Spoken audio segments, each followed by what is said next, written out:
2023 helmet அணிந்து இறந்தவர்களுடைய எண்ணிக்கை எவ்வளவு தெரியுமா? 14%. ஆனா ஹெல்மெட் இல்லாம இறந்தவர்களுடைய எண்ணிக்கை 30%. இப்ப நீங்க ஹெல்மெட் அணிஞ்சிட்டா மட்டும் உங்களுக்கு பாதுகாப்பு கிடைக்குதுன்னு நினைக்கிறீங்களா? சாலையில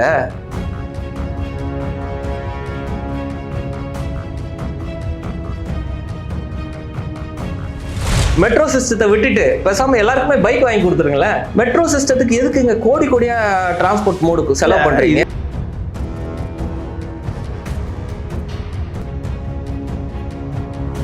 டெல்லியில பிராத்தல் பிசினஸ் சட்டப்பூர்வமா அங்கீகரிக்கப்பட்டுருச்சு. அதனால எனக்கு இங்க தமிழ்நாட்டில் வேணும், நான் போராட்டமா செய்ய முடியும். இன்னைக்கு போராட்டம் பண்றவர்கள் எல்லாமே இன்னைக்கு அவர்களோட வாழ்வாதாரத்துக்காக நினைச்சு பண்றாங்க. ஆனா கார்பரேட்டினுடைய சதியில போய் எல்லாரும் மாட்ட போறதுதான் நிதர்சனம்.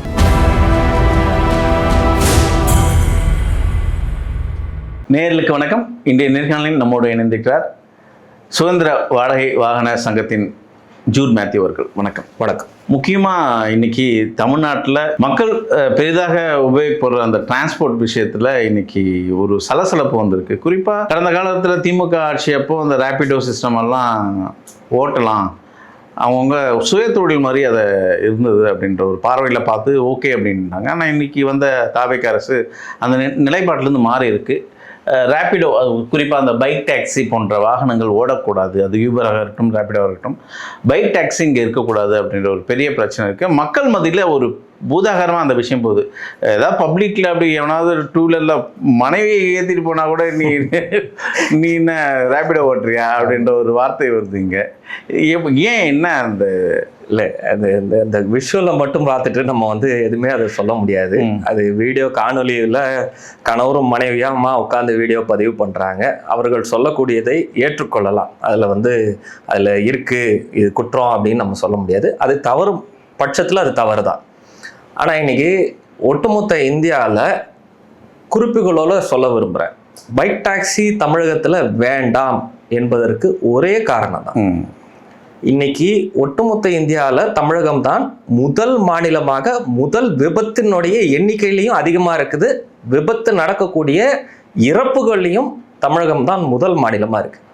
சமீபத்தில் ஒரு 4 நாட்கள் முன்னாடி நினைக்கிறேன், நம்மளுடைய தாவேகாவினுடைய அரசனுடைய அங்கம் வகிக்கக்கூடிய அமைச்சர் திரு ஆதவ் அர்ஜுன் அவர்கள் சட்டமன்றத்திலே சொல்லியிருக்காரு, 80 கிலோமீட்டர் வேகம் தான், 100 கிலோமீட்டர் வேகம் தான், எல்லா இடத்துலையும் கழுகு பார்வையின் வாயிலாக வச்சு 6 மாதத்துலேருந்து 8 மாதத்துக்குள்ளார அபராதம் விதிக்கப்படும். அவர் சொல்ல போகும்போது சொன்ன ஸ்டேட்மெண்ட்டு பைக்கில் ஆக்சிடெண்ட்டை தான் மென்ஷன் பண்ணியிருக்கிறாரு.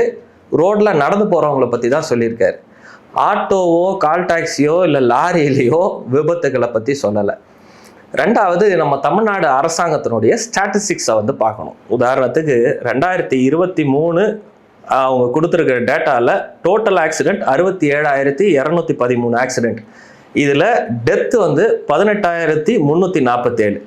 இதில் டூ வீலரோட ஆக்சிடெண்ட்டோடைய பர்சன்டேஜ் மட்டும் 62.18% டூ வீலரில் நடந்த விபத்துகள். அதாவது 41,794 விபத்து. இதில் மரணங்கள் நடந்திருக்க மரணத்தோடைய பர்சன்டேஜ் 44%. சரி, நான் ஒரே விஷயம் கேட்குறேன். நீங்கள் ஊடகவியலாளர், இன்னைக்கு ஒரு பேருந்து விபத்தில் ஒரு 50 பேர் இறந்துருக்காங்க. அது ஹெட்லைன்ஸா? ஹெட்லைன்ஸ் என்ன? விமான சேவையில் விமானம் பறக்குது, ஒரு 200 பேர் விபத்துக்குள்ளாக இருக்கிறாங்க, அதில் ஒரு 40 பேரோ 50 பேரோ இறந்துட்டாங்க. ஹெட்லைன்ஸா இல்லையா? அது டிபேட்டுக்கான ஒரு பொருள் தானே. அது பாதுகாப்பு குறைபாடுன்ற ஒரு அம்சத்தினாலையும் மக்கள் உயிரிழப்பை அலட்சியத்தினாலும் நடக்குது. இதே ரயிலில் ஒரு விபத்து நடந்தா ஒத்துப்பீங்களா? ஆனால் தமிழ்நாட்டில் சில்லறையா இன்னைக்கு கடைசியான ஸ்டாட்டிஸ்டிக்ஸ் தமிழ்நாடு அரசாங்கம் கொடுத்துருக்கிற ஸ்டாட்டிஸ்டிக்ஸ் பிரகாரம் சராசரியாக நாள் ஒன்றிற்கு 200 விபத்துக்கள் நடக்குது. இந்த 200 விபத்தில் 50 மரணங்கள் நடக்குது. அந்த 50 மரணங்களில் குறைந்தபட்சம் 20லிருந்து 28 மரணங்கள் இருசக்கர வாகன விபத்துக்கள்ல நடக்குது. சிம்பிளா சொல்லிடுறேன் இன்னொரு ஸ்டாட்டிஸ்டிக்ஸை. 2023 ஹெல்மெட் அணிந்து இறந்தவர்களுடைய எண்ணிக்கை எவ்வளவு தெரியுமா? 14%. ஆனால் ஹெல்மெட் இல்லாமல் இறந்தவர்களுடைய எண்ணிக்கை 30%. இப்போ நீங்கள் ஹெல்மெட் அணிஞ்சிட்டா மட்டும் உங்களுக்கு பாதுகாப்பு கிடைக்குதுன்னு நினைக்கிறீங்களா? சாலையில் ஹெல்மெட் அணிஞ்சும் 14% மரணங்கள் நடந்திருக்கு. அப்படி பாதுகாப்பு அம்சம் குறைபாடு உள்ள ஒரு சேவையை பொதுமக்களுக்கு கொடுக்கக்கூடாது என்பதுதான் வாதம். இன்னைக்கு போக்குவரத்து துறையில் அது ஆட்டோ ரிக்ஷாவாக இருக்கட்டும், இல்லை கால் டாக்ஸி தொழிலாளர்களாக இருக்கட்டும், இவர்கள் எல்லாம் போராடிட்டு இருக்கிறாங்க. குறிப்பாக அரசு பேருந்தினுடைய வருமான இழப்பை இந்த செயலிகள் மூலமாக உருவாக்கப்படுது அப்படின்றது தான் என்னுடைய முதல் குற்றச்சாட்டு. அதாவது பைக் டாக்ஸினால அரசாங்கத்துக்கும் இழப்பு வருது. இழப்பு இருக்குங்க. இழப்பு அரசு பேருந்துல பயணம் பண்ணக்கூடிய சேவையை இன்னும் அதிகமாக கொடுக்கணும் இல்லையா? நீங்கள் ஃபெசிலிட்டேட் பண்ணுறீங்க ஒரு mode of transport, air transport, road rail transport. இப்போ ரோட் டிரான்ஸ்போர்ட் அப்படின்னு வர போகும்பொழுது உதாரணத்துக்கு நகர பகுதிகளை இணைக்கும் வகையில் மினி பேருந்துகள்லாம் அறிவிச்சிருந்தாங்க இல்லையா? அந்த மினி பேருந்துகள் அதை இன்னும் ஊக்குவிக்கணும் இல்லையா? நீங்கள் ஸ்டாட்டிஸ்டிக்ஸ் பிரகாரம் பார்த்தீங்கன்னா எத்தனை நிமிஷத்துக்கு ஒரு பேருந்து வருது அப்படின்றத பேசுகிறோம். ஆனால் இந்த பிரயாணத்தில் உதாரணத்துக்கு செங்குன்றத்துலேருந்து பாரிஸ் போனோம் அப்படின்னா 2 பேருந்து சர்வீஸ் இருக்குது, 242 இருக்குது, 57F இருக்குது. இதில் நான் காத்திருக்கிற நேரம் எவ்வளோ இருக்குது? ஒரு புழல் சிறைச்சாலை வாசல்ல ஒரு பயணி நிற்கிறாங்கன்னா அந்த காத்திருப்பு நேரத்தை குறைக்கும் வகையில் சேவையை உயர்த்தும் பட்சத்தில் நீங்கள் இந்த மோட் ஆஃப் டிரான்ஸ்போர்ட் வந்து அவசியம் இல்லாமல் போகும். ரெண்டாவது, மூளை முடுக்கெல்லாம் அவ்வளோ கூட வேண்டாம், மெட்ரோ சிஸ்டத்தை விட்டுட்டு பேசாமல் எல்லாருக்குமே பைக் வாங்கி கொடுத்துருங்களேன். மெட்ரோ சிஸ்டத்துக்கு எதுக்குங்க கோடி கோடியா டிரான்ஸ்போர்ட் மோடுக்கு செலவு பண்றீங்க? இதுதான் இப்போ உங்களோட குற்றச்சாட்டு வந்து ஒன்று உங்களோட வாழ்வாதாரம், அதாவது ஆட்டோக்கள் மற்ற இதர வாகனங்களோட அவங்களோட வாழ்வாதாரம் பாதிக்கப்படுது அப்படின்ற ஒரு பார்வை, உங்களோட பார்வை நாங்கள் ஏற்றுக்கிறோம். ஆனால் இதே கருத்தை நாங்கள் மக்கள்கிட்ட முன் வச்சு கேட்டப்போ அவங்களோட தரப்பில் ஒரு நியாயத்தை விளக்குறாங்க. வாழ்வாதாரம்ன்றது அவங்களுக்கு மட்டும் இல்லை, எங்களுக்கும் இருக்குது. இப்போது நான் உதாரணத்துக்கு நான் ஒரு சென்ட்ரல்லிருந்து நான் ஒரு அலுவலக வேலையாக நான் ஒரு இடத்துக்கு போகிறேன், குறிப்பாக அண்ணா நகர் வரையே வரேன்னு வச்சுங்களேன். அந்த டைமில் எனக்கான நான் போகும்போது அந்த பைக் டாக்ஸி நான் யூஸ் பண்ணேன்னா எனக்கான அந்த பெட்ரோல் செலவு மிச்சமாகுது. நான் அலுவலகம் போகும்போது ஒரு பயணியை ஏற்றிட்டு போய் அங்கே விடுறேன், எனக்கு ஒரு 100 ரூபாய் வருமானம் வருது, நான் அதை எனக்கு பெட்ரோலுக்காக யூஸ் பண்ணிக்கிறேன். திரும்பி வரும்போது அதை செய்கிறேன். இதுதான் இது போல ஒரு கருத்து. இன்னொரு பக்கம் சில பேர் வந்து படித்த பட்டதாரிகளே இன்னைக்கு வந்து ரேபிடோ, யூபர் போன்ற வாகனங்களை ஓட்டுறாங்க. மருத்துவர்கள் கூட இன்னைக்கு அந்த இடத்துக்கு வந்துருக்கு. வேலை இல்லா திண்டாட்டம் அதிகமா இருக்கு இங்க நாட்டுல. அதனால அவங்க ஒரு மாதத்துக்கு ஒரு நாளைக்கு 1000 ரூபாய், குறிப்பா நான் நிறைய இன்னைக்கு ரேபிடோ ஆட்டோலேயே வரேன், டாக்ஸிலே வரேன். நான் வரும்போது குறிப்பாக அவங்கக்கிட்ட நான் பேச்சு கொடுத்து வரும்போது, இல்லைனா இதுதான் என்ன குடும்பத்தை காப்பாத்துது அப்படின்ற ஒரு இடத்துல நமக்கு அந்த வார்த்தைகள் எல்லாம் பேசுறாங்க. இது நியாயமான விஷயம். மனிதாபிமான அடிப்படையில் இந்த சமூகத்தில் ஒருத்தருக்கு பணி இல்லாத போகும்பொழுது அந்த இடத்துல ஒரு பணி கிடைக்குது அப்படின்னா அதை பயன்படுத்துவதில் தவறு இல்லைன்னு தான் நம்ம சொல்லலாம். ஆனால் இன்னைக்கு தமிழ்நாட்டில் தமிழக அரசு தமிழக மோட்டார் வாகன சட்டம் 1986 இருக்கட்டும், 87 இருக்கட்டும், சட்டமாக இருக்கட்டும், விதியாக இருக்கட்டும், நீங்கள் பணம் பெற்றுக்கொண்டு ஒரு சேவையை புரியும் பட்சத்தில் அதுக்கு பர்மிட் பெறணும். எல்லா மாநிலங்களும் இது வந்து நடைமுறையில் தானே இருக்கு. ஏன் தமிழ்நாட்டில் மட்டும் நீங்க எதிர்க்கிறீங்க? இல்லை, தமிழகத்தில் அதுதான் நான் சொல்றேன். 2023 ஸ்டாட்டிஸ்டிக்ஸ் பேசணும், 24 ஸ்டாட்டிஸ்டிக்ஸ் நம்ம இன்னும் பேசல. அதுல உயர்த்தின பர்சன்டேஜ் வந்து கிட்டத்தட்ட வந்து உங்களுக்கு வந்து 2024 44.93% உயர்ந்திருக்குது. இல்ல, பைக் டாக்ஸின்னு நான் வந்து எப்படி ஸ்பெசிஃபிக்கா சொல்ல முடியும்? பைக் டாக்ஸியான்னு நான் போய் கேட்க போகும்போது அவங்க சொல்லல. விபத்து நடந்து போய் மருத்துவமனையில போய் நான் பைக் டாக்ஸி ஓட்டினேங்கன்னு சொன்னா அவங்களுக்கு இன்வெஸ்டிகேஷன்ல வந்து இழப்பீடு கொடுப்பாங்கன்னு நினைக்கிறீங்களா? கிடைக்காது. எல்லா வபத்துக்கு பின்னாடியும் அந்த விபத்துல இன்வெஸ்டிகேஷன், டிராஃபிக் இன்வெஸ்டிகேஷன் நடக்கும். அந்த இன்வெஸ்டிகேஷன்ல லைசன்ஸ் வச்சிருக்கிறாரா இல்லையா, அவர் மது போதையில வாகனம் இயக்குனாரா, அப்போ அவருக்கு வந்து காப்பீடு பெற முடியாது, மருத்துவ காப்பீடு கூட கிடைக்காது. இந்த மாதிரி பல கிரைட்டீரியாவுக்கு போகும்பொழுது அவர் என்ன உண்மையை ஒத்துப்பாருன்றீங்களா? இந்த 44% பைக் டாக்ஸினால தான் உயர்ந்திருக்கு அப்படின்னு நான் சொல்ல முடியுமா? சொல்ல முடியாது. ஆனால் சராசரியா 67,000 விபத்துகள் இருக்கக்கூடிய இடங்கள்ல இன்னைக்கு 2025 டேட்டா NCBRோட டேட்டா 71,387 விபத்துகள் நடந்திருக்குன்னு சொல்லுது 6 மாசத்துக்கு. நீங்க அதுக்கு 2025ல் 67,000 டோட்டல் இயருக்கு. பட் 6 மந்த்ஸோட ரிப்போர்ட்லயே இவங்க கொடுக்கறது 71,000. அப்ப 6 மாசத்துலயே விபத்தினோட எண்ணிக்கை 2 மடங்கு ஆயிருக்கு.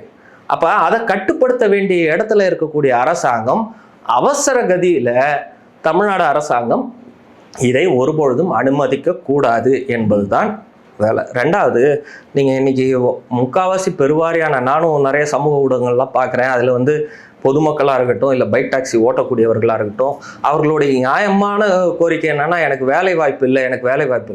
சார், வேலை வாய்ப்பு இல்லைன்னா நம்மளும் தானே சார் வேலை வாய்ப்பு உருவாக்கிக்கணும். அதுக்காக குற்ற சம்பவங்களில் ஈடுபட முடியுமா சொல்லுங்க? இப்போ ஒரு இல்லீகல் சர்வீஸ்ன்றோம் இதை, ஏன்னா சட்டம் வந்து அனுமதிக்கலை.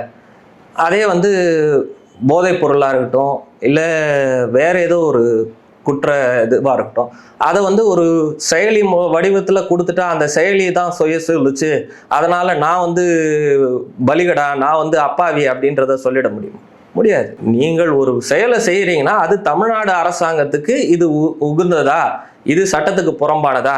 ஏன் பாண்டிச்சேரியிலேருந்து ஒரு லிக்கர் இங்கே எடுத்துகிட்டு வரக்கூடாது?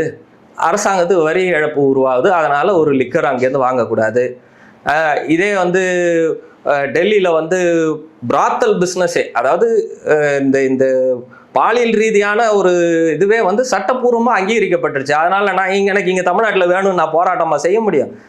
அது வேற ஒரு செயலியில் கொண்டு வந்துட்டான்றதுக்காக அது சட்ட ரீதியாக வந்து அவங்க செயலியில் கொடுத்துட்டாங்க, எனக்கு குழப்புக்கு நான் என்ன பண்ணுறது அப்படின்றத சொல்ல முடியுமா? நீங்கள் உங்களுக்கு வேலை வாய்ப்பு குறைவாக இருக்குன்னா அரசாங்கத்திடம் முறையிட வேண்டும். அது ஒன்று. ரெண்டாவது, இன்னைக்கு தேதிக்கு ஏன் தெருவில் சாலை சரியில்லைன்னு கிட்டத்தட்ட போராடி 1 மாதம் கழிச்சு இன்னைக்கு தான் வந்து ஜேசிபி டிரைவர் வந்து சரி செய்ய வராரு. அந்த ஜேசிபி ஆப்ரேட்டர் ஹிந்திக்காரங்களாக இருக்கிறாங்க. இன்னைக்கு அந்த ஜேசிபி ஆப்ரேட்டருக்கு குறைந்தபட்ச சம்பளம் ஒரு நாளைக்கு 1,800 1,500 வரைக்கும் குறைஞ்சபட்சம் கிடைக்குது.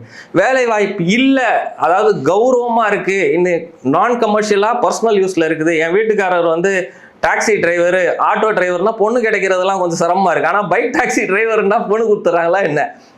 சொசைட்டியில் சில விஷயங்களை நாம தான் வந்து புரிஞ்சுக்கணும். இன்னைக்கு வந்து உதாரணத்துக்கு இன்னைக்கு ஆட்டோ டிரைவர்ஸோட பெரிய டிமாண்டே 13 ஆண்டு காலமாக கட்டண உயர்வை தமிழக அரசு அமல்படுத்தலை. ஆட்டோ மீட்டர் கட்டணத்தை உயர்த்தணும், பொருளாதாரம் உயருது, பிரச்சனை இருக்கு அப்படின்னு போகும்போது எங்களையும் கண்டுக்கல.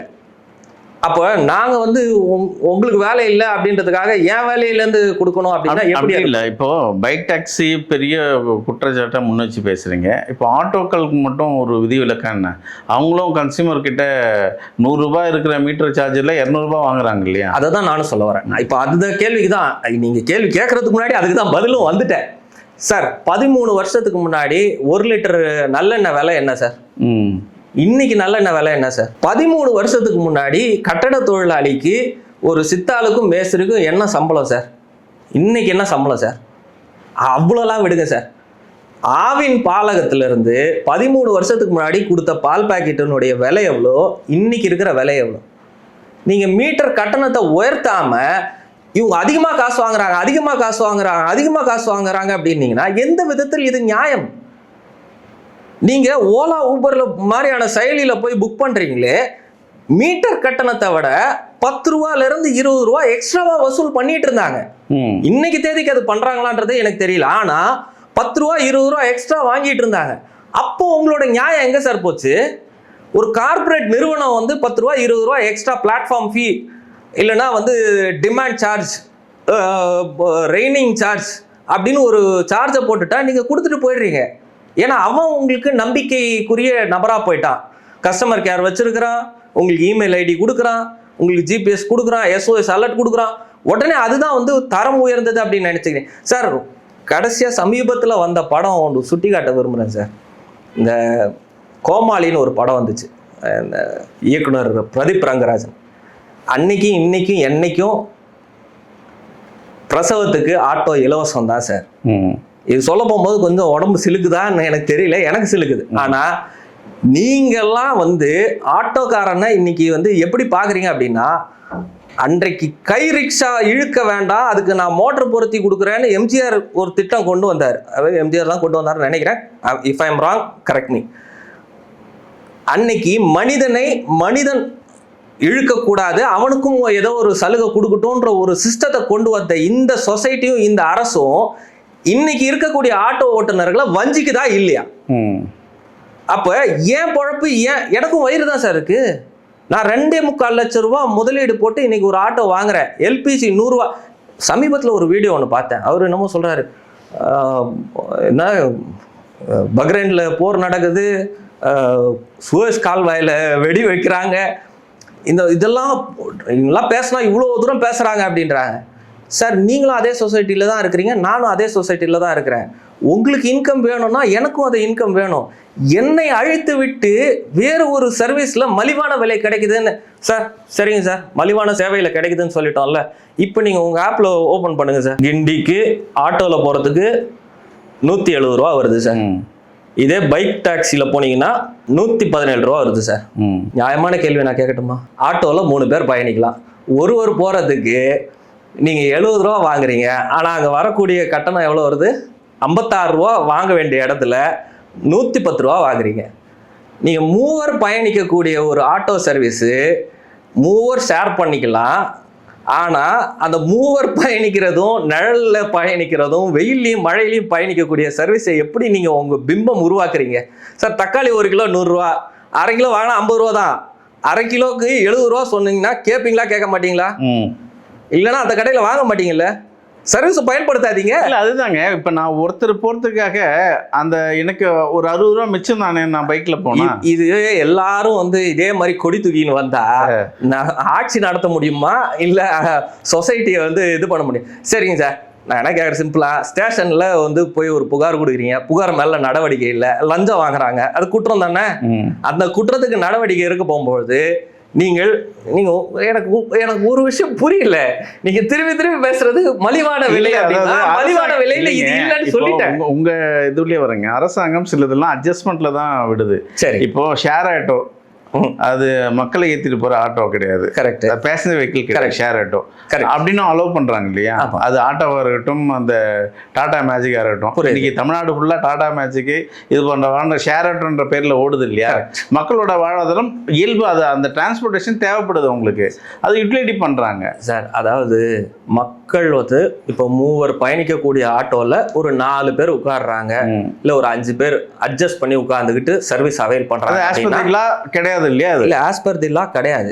ஆனா உங்களுக்கு அர்பன் ஏரியாவுக்கும் ரூரல் ஏரியாவுக்கும் டிஃபரன்ஸ் இருக்கு. ரூரல் ஏரியாவில் வேறஸ் உங்களுக்கு வந்து டைம்லி ஃப்ரீக்வெண்ட் பஸ்ஸஸ் கிடைக்காது, இல்லை மோட் ஆஃப் டிரான்ஸ்போர்ட் வந்து வேற ஆப்ஷனே இருக்காது. ஏன் சார், இன்னைக்கும் அரசியல் கட்சிக்காரவங்க தேர்தல் பிரச்சாரத்தப்போ லோடு வண்டியில் ஆட்கள் ஏற்றிட்டு போகலையா? ஏற்றிட்டு தான் சார் போகிறாங்க.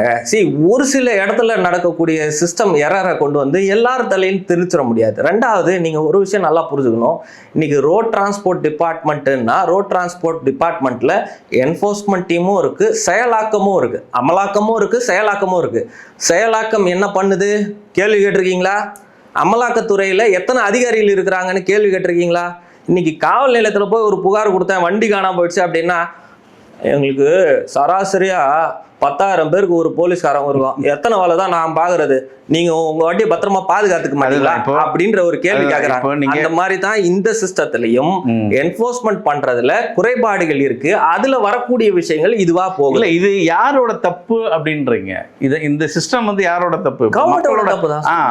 அது நீங்க கேட்கலாம் இல்லையா? கவர்மெண்ட் எவ்வளவு நாள கேட்க முடியும்? என்னதான் கேட்க முடியும்? எவ்வளவு கேட்டாலும் நீங்க ஒரு பெரிய ஸ்ட்ராட்டஜி போட்டீங்க, இந்த வருஷத்துல இத்தனை பேர் உயிரிழந்துட்டாங்க, அதுவும் 2 வீலர்ல குறிப்பா சொல்றீங்க. ஆமா, நம்மளோட ரோடோட ஸ்பீட் எவ்வளோ மேக்ஸிமம் ஹைவேல 100, சிட்டியில் 60-40. ஆமாம். ஆனால் இந்த இன்னைக்கு பைக்கு 350 சிசி, 250 சிசி, 200 மேலே சிசி, 600 சிசிலாம் வருது. இது யாரோட தப்பு?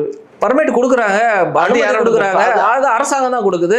நீ விலை அதிகமாக கொடுக்குற, அதுக்கு நான் வரி அதிகமாக வசூல் பண்ணுறேன். இன்னைக்கு சிஸ்டம் அப்படி இல்லை. முதல்ல ஒரு காலத்தில் வந்து ரோட் டேக்ஸ் வசூல் பண்ண போகும்போது அந்த வண்டி அமௌண்ட்டுக்கான வரியாக தான் இருந்தது. இன்னைக்கு லக்ஸுரியாக போயிடுச்சு. நீங்கள் 7 மீட்டர் காரு, 5 மீட்டருக்குள்ளார ஒரு செடான் காரோ இல்லை எஸ்யூவி காரோ நீங்கள் வச்சுருந்தீங்கன்னா 10% வரி இருந்தது. இன்னைக்கு அது 18% ஆயிடுச்சு. நீங்கள் 7 மீட்டர் எஸ்யூவியோ இல்லை செடானோ நீங்கள் வச்சீங்கன்னா அது 24% கிட்ட வரைக்கும் போகுது. அந்த மாதிரி அரசாங்கம் வருவாயை இன்க்ரீஸ் பண்ணக்கூடிய திட்டத்துக்குள்ளார போயிட்டாங்க. அதனால நம்மளால வந்து அதை கட்டுப்படுத்த முடியல. முன்னெல்லாம் ஒரு காலத்தில் 75 சிசி வரைக்கும் லைசன்ஸ் கொடுப்பாங்க மோட்டார் சைக்கிள் வித்தவுட் கியர். யாருக்கு அப்படின்னா 18 வயசு ஆகலை, ஆனால் ஸ்கூலுக்கு போகிறதுக்கு வரதுக்கு ஒரு மொப்படு, அந்த மொப்படை பயன்படுத்தலாம். அதில் விபத்து பெரிதளவில் ஆக போகிறதில்ல. அதிகபட்சம் போச்சுன்னா ஸ்கிராய்ப்பு தான் நடக்கும். இந்த மாதிரி சிஸ்டத்தை நீங்கள் ஏதாவது கொண்டு வரீங்கன்னா பரவாயில்ல. வர பைக் டாக்ஸிக்காரன் என்டைசரும் R1 வச்சுக்கிட்டு வராங்க. அதில் அவங்க என்ன இன்கம் ஏர்ன் பண்ணுவாங்கன்றது தெரியல. சொசைட்டி ஒரு விஷயம் நல்லா புரிஞ்சுக்கணும். நீங்கள் இன்னைக்கு போக்குவரத்து தொழிலாளர்களுக்குன்னு ஒரு நல வாரியம் இருக்குது. அந்த நல வாரியத்தை இருக்க மற்ற 120 நல வாரியத்தில் இருக்கிற நிதி ஆதாரத்தை விட போக்குவரத்து துறையில் இருக்க நிதி ஆதாரம் தான் அதிகமாக இருக்குது. அதிகப்படியான வருமானம் அங்கே தான் பணம் இருக்குது, கேஷ் இருக்குது. அதை யூட்டிலைஸ் பண்ணணும் அப்படின்னா அதுக்கு நிறைய க்ரைட்டீரியாஸ் இருக்குது. நீங்கள் வந்து கிக் ஒர்க்கர்ஸாக இருக்கிறீங்க. இப்போ ஸ்விக்கி, ஜொமேட்டோ, இந்த மாதிரி பைக் டாக்ஸி, இவங்க எல்லாருமே ஒரு யூனிஃபார்ம் கிடையாது. அதாவது யூனிஃபார்ம்னா சட்ட கலர் சொல்லலை.